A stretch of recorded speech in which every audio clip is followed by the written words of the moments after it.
ಇನ್ನು ಡಿಸೆಂಬರ್ 13ನೇ ತಾರೀಕು 7 ಜನ ಮೀನುಗಾರರು ಕಾಣೆಯಾಗಿದ್ದಾರೆ. ಆ ಪ್ರಕರಣಕ್ಕೆ ಸಂಬಂಧಪಟ್ಟಂತೆ ಒಂದು ಬ್ರೇಕಿಂಗ್ ನ್ಯೂಸ್ ಇದೆ ನೋಡಿ.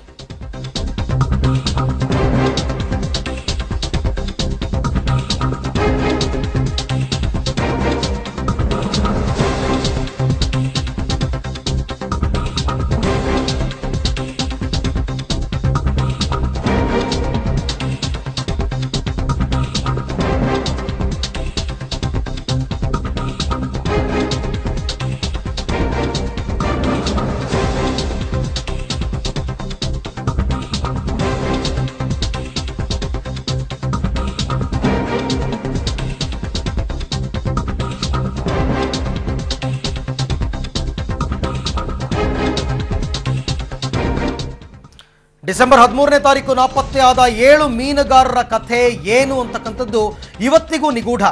ಮೀನುಗಾರರಿಂದ ನಾಪತ್ತೆಯಾದ ಮೀನುಗಾರರ ಪತ್ತೆ ಅಂದರೆ ಸಮುದ್ರದಲ್ಲಿ ನಾಪತ್ತೆಯಾಗಿರ್ತಕ್ಕಂಥ ಈ ಮೀನುಗಾರರ ಪತ್ತೆ ಹಾಗಾದರೆ ಅಸಾಧ್ಯವಾಗ್ತಾ ಇದೆಯಾ? ನೌಕಾಪಡೆಯಿಂದ ಮಾತ್ರ ಮೀನುಗಾರರ ಪತ್ತೆ ಆಗುತ್ತಾ ಅಂತ ಕಣ್ಮರೆಯಾದ ಮೀನುಗಾರರು ಹಾಗಾದರೆ ಎಲ್ಲಿದ್ದಾರೆ? ಉತ್ತರ ಭಾಗದಲ್ಲಿದ್ದಾರಾ? ದಟ್ಟ ಪೊದೆಗಳ ಮಧ್ಯೆ ಕಣ್ಮರೆಯಾಗಿದ್ದಾರಾ ಅಂತಕ್ಕಂಥದ್ದು ಕುತೂಹಲ. ದೈವ ಬೊಬ್ಬರ್ಯ ಪಾತ್ರೆ ಹತ್ರ ಭವಿಷ್ಯ ಕೇಳೋದಕ್ಕೆ ಹೋಗಿದ್ರಂತೆ ಕಡಲ ತಡಿಯ ಮಕ್ಕಳು. ಅವ್ರು ಹೇಳಿದ್ರಂತೆ ಕಷ್ಟ ಅಂದರೆ ಅವ್ರು ಸಿಗೋದು ಕಷ್ಟ ಅಂತನೋ ಏನೋ. ಉಡುಪಿಯ ಮಲ್ಪೆ ಸಮೀಪದ ಬಡಾನಿಡಿಯೂರಿನಲ್ಲಿ ಬೊಬ್ಬರ್ಯ ದೇವಸ್ಥಾನ ಇದೆ. ಆ ದೇವಸ್ಥಾನದಲ್ಲಿ ಭವಿಷ್ಯವನ್ನು ಕೇಳಿದಾಗ ಅವ್ರು ಸಿಗೋದು ಕಷ್ಟ ಅಂತ ಹೇಳಿದೆ.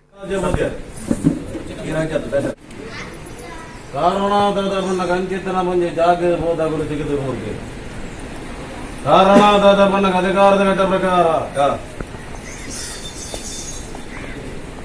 ಹೊಸದ ಕಷ್ಟುಂಟು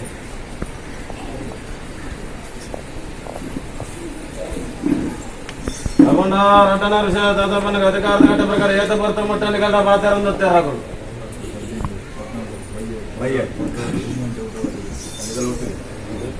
ಕಾರಣಾದ ಬನಗ ನಮ್ಮ ರಾಜ್ಯ ಬಿಡದ ಬೇತ ರಾಜ್ಯ ಮಧ್ಯ ಈ ರಾಜ್ಯ ಬೇಸರ ಕಾರಣಾದ ಬನಗ ನಮ್ಮ ರಾಜ ಬಿಡ್ದು ಬೇತ ರಾಜ ಬೋತರು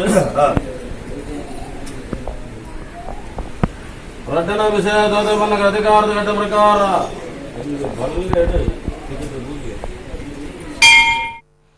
ಓಕೆ, ಈ ಬಗ್ಗೆ ಮತ್ತಷ್ಟು ಮಾಹಿತಿ ಪಡೆಯೋಣ ನನ್ನ ಕೊಲೀಗ್ ದೀಪಕ್ ಜೈನ್ ಅವರಿಂದ. ದೀಪಕ್, ಒಂದ್ ಕಡೆ ವೆಂಕಟರಾವ್ ನಾಡಗೌಡರು ಕಣ್ಮರೆಯಾದವರ ಮನೆಗೆ ಭೇಟಿ ಕೊಟ್ಟಿದ್ದಾರೆ, ಮತ್ತೊಂದು ಕಡೆ ಭವಿಷ್ಯವನ್ನ ಕೇಳಿದ್ದಾರೆ.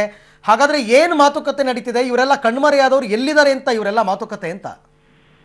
ಅರವಿಂದ್, ಕಳೆದ 28 ದಿವಸಗಳಿಂದ ಈ 7 ಮಂದಿ ಮೀನುಗಾರರು ನಾಪತ್ತೆಯಾಗಿರುವಂತದ್ದು. ಈ ಬೋಟ್ ಮಲ್ಪೆಗೆ ಸೇರಿದಂತದ್ದು. ಅದರಲ್ಲಿ 5 ಮಂದಿ ಉತ್ತರ ಕನ್ನಡ ಜಿಲ್ಲೆಯವರು, 2 ಉಡುಪಿ ಜಿಲ್ಲೆಯವರು. ಹೀಗಾಗಿ ಯಾವ ರೀತಿಯ ಪ್ರಯತ್ನ ಮಾಡಿದ್ರು ಕೂಡ ಈ 7 ಮಂದಿ ಕಣ್ಮರೆಯಾದವರನ್ನ ಪತ್ತೆ ಹಚ್ಚಲಿಕ್ಕೆ ಸರ್ಕಾರದಿಂದ ಸಾಧ್ಯ ಆಗಲಿಲ್ಲ. ಸ್ವತಃ ಮೀನುಗಾರರೇ 15-20 ದಿವಸ ಹುಡುಕಾಟ ನಡೆಸಿದ್ರು ಕೂಡ ಸಾಧ್ಯ ಆಗಿಲ್ಲ.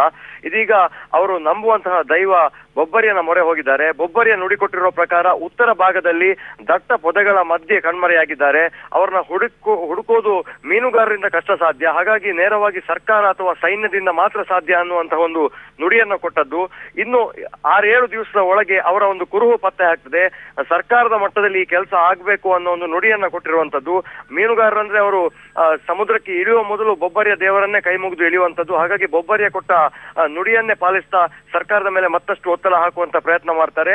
ಅದರ ಜೊತೆಗೆ ಮೀನುಗಾರಿಕಾ ಸಚಿವರು ಕೂಡ 2 ಮನೆಗಳಿಗೆ ಭೇಟಿ ಕೊಟ್ಟಂತದ್ದು.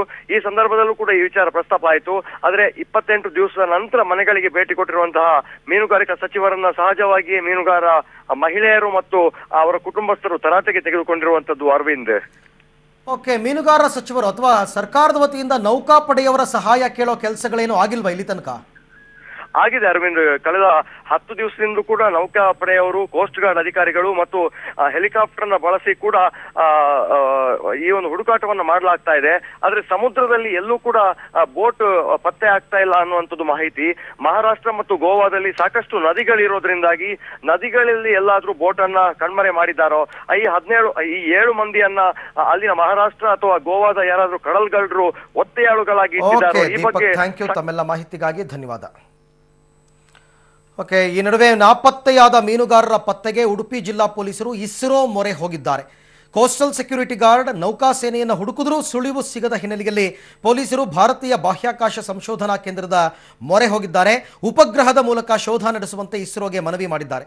ಹೈದರಾಬಾದ್ನ Indian national centre for ocean information system ಹಾಗೂ ಬೆಂಗಳೂರಿನ ಕರ್ನಾಟಕ ರಾಜ್ಯ ರಿಮೋಟ್ ಸೆನ್ಸಿಂಗ್ ಅಪ್ಲಿಕೇಶನ್ ಸೆಂಟರ್ಗೆ ಕೂಡ ಮನವಿ ಮಾಡಿಕೊಂಡಿದ್ದಾರೆ.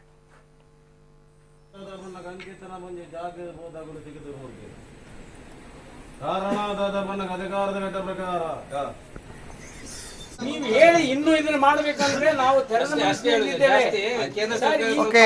ಈ ನಡುವೆ ಮೀನುಗಾರಿಕಾ ಸಚಿವರಾದ ವೆಂಕಟರಾವ್ ನಾಡಗೌಡ ಅವರು ಕಣ್ಮರೆಯಾದ ಕೆಲವರು ಮನೆಗೆ ಇವತ್ತು ಭೇಟಿ ಕೊಟ್ಟಿದ್ರು.